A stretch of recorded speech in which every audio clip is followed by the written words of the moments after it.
សួស្តីនិងសូមជម្រាបសួរពុកម៉ែបងប្អូនអ៊ំពូមីងទាំងអស់គ្នាចំពោះរុក្ខជាតិនេះដែរគឺថ្ងៃមុននាងខ្ញុំបានផុសរួចម្ដងទៅហើយក៏បានដាក់សំណួរទៅពុកម៉ែបងប្អូនរួចម្ដងដែរហើយមានការឆ្លើយឈ្មោះផ្សេងគ្នាទៅតាមតំបន់ដែលបងប្អូនគាត់រស់នៅចំពោះថ្ងៃនេះដែរគឺនាងខ្ញុំមកប្រកាសចម្លើយនោះគឺរុក្ខជាតិនេះមានឈ្មោះថាដើមជ្រួយ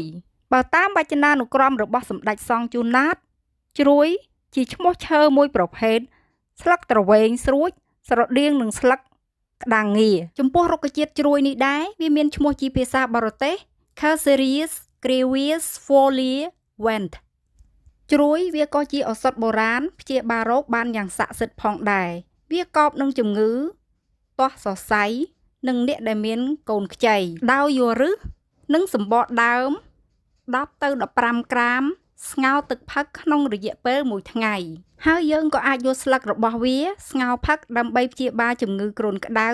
និងសើស្បែកផងដែរប៉ុន្តែមុននឹងប្រើប្រាស់សូមពិគ្រោះជាមួយនឹងគ្រូពេទ្យឬក៏អ្នកជំនាញខាងឱសថជាមុនសិនហើយចំពោះផ្លែវានាងខ្ញុំពុំដែលដឹងថាមានអ្នកញ៉ាំបានឬក៏អត់នោះទេប៉ុន្តែតាមអ្វីដែលនាងខ្ញុំដឹងគឺគេអត់ញ៉ាំនោះទេនៅពេលដែលវាទុំឡើងពណ៌លឿងវាក៏ប្រេះបែកម៉ត់ចាបហើយចំពោះរុក្ខជាតិនេះដែរភាគច្រើនវាដុះនៅតាមវាលទំនាបតាមដីស្រែចម្ការជាដើមមានបងប្អូនមួយចំនួនក៏តែងតែសួរមកនាងខ្ញុំថាហេតុអ្វីក៏មិនឃើញនាងខ្ញុំផុសចម្រៀងដូចមុនអញ្ចឹងខ្ញុំក៏ចង់ជម្រាបទៅពុកម៉ែបងប្អូនវិញដែរថាចម្រៀងវាគ្រាន់តែជាការកម្សាន្តនោះទេតែនាងខ្ញុំ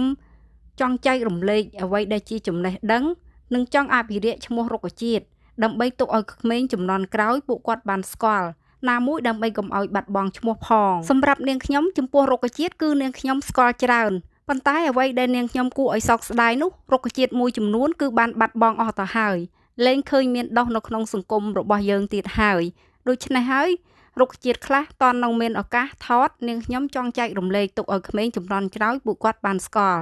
ហើយនាងខ្ញុំក៏សង្ឃឹមថា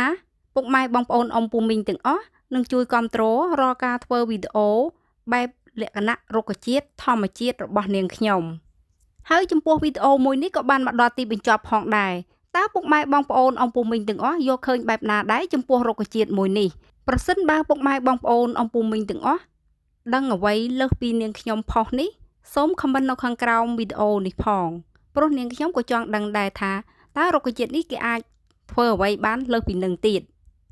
ចំពោះការអត្ថាធិប្បាយរបស់នាងខ្ញុំប្រសិនបើនាងខ្ញុំអត្ថាធិប្បាយទៅលើសលាស់ឬក៏ខ្វះខាតត្រង់ចំណុចណាសូមពុកម៉ែបងប្អូនអ៊ំពូមីងទាំងអស់មេត្តាខន្តីអភ័យទោសដល់រូបនាងខ្ញុំផងព្រោះអ្វីដែលនាងខ្ញុំផុសគឺវាគ្រាន់តែជាចំណេះដឹងតូចមួយដែលនាងខ្ញុំបានដឹងតែប៉ុណ្ណោះជាចុងក្រោយក៏សូមជូនពរឲ្យពុកម៉ែបងប្អូនអ៊ំពូមីងមេទាំងអស់ជួបតែសំណាងល្អនិងមានសុខភាពល្អហើយនឹងជួបគ្នានៅវីដេអូក្រោយៗទៀតសូមអរគុណនិងសូមជម្រាបលា